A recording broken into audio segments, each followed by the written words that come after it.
Need to work with binary, hexadecimal, octal, or decimal numbers.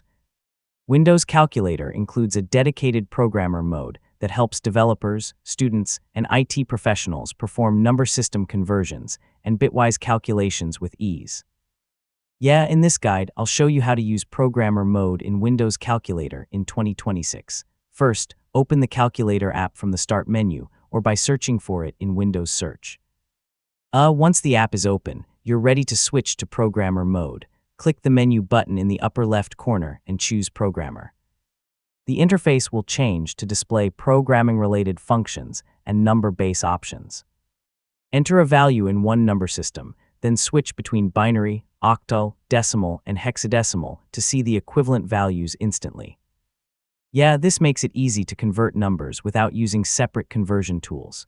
Programmer mode also supports bitwise operations such as AND, OR, XOR NOT, and bit shifting. I mean, these functions are especially useful when working with binary data, low-level programming, or computer hardware concepts. Select the appropriate word size, such as byte, word, dword, or qword, depending on the type of calculation you're performing. Changing the word size affects how binary values and bitwise operations are displayed.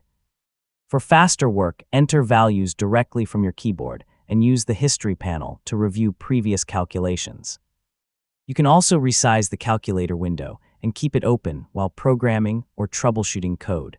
And that's how to use programmer mode in Windows Calculator in 2026. Whether you're converting number systems, performing bitwise operations, or working on software development projects, programmer mode provides powerful tools built right into Windows. Thanks for watching, and I'll see you in the next tutorial.